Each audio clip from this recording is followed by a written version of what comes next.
عقد بيع. عقد ايه؟ بيع. يا كلاب يا كدابين، عقد بيع.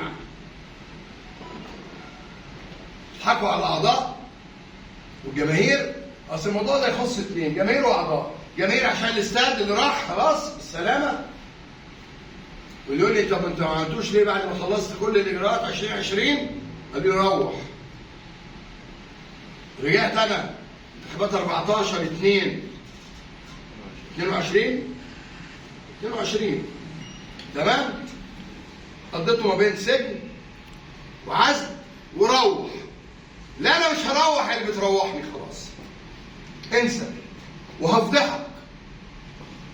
ده عادي ايه هو؟ بيع.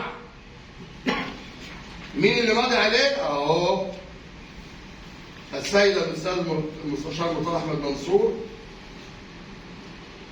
رئيس مجلس الاداره بموجب محضر مجلس الاداره برئاسه 7 تاريخ 1/7/2014. يعني بعد ما احنا نجحنا ب3 اشهر تاني. كان لازم نحقق حلم الملايين، استاد ونادي في 6 اكتوبر.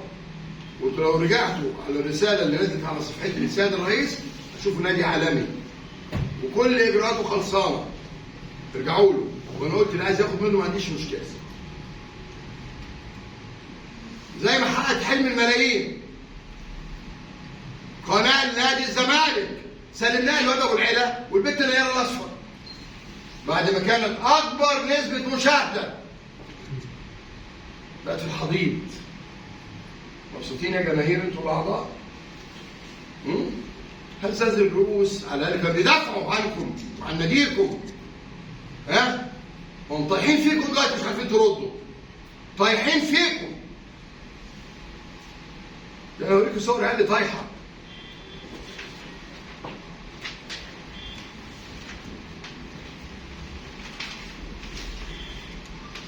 اتفضل.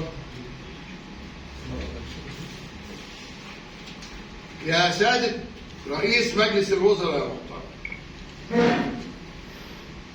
دي الأرض اللي ضاعت مرتين 15/5/2013. أنا ما كنتش موجود. اللي هي 14/2/2014.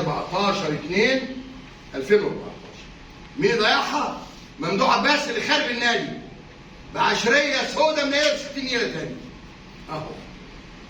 أول ما جيت بعتوا لي جواب 15 بعد شهرين على طول 6/2014 قالوا لي ده ما كانش بيدفع اقساط.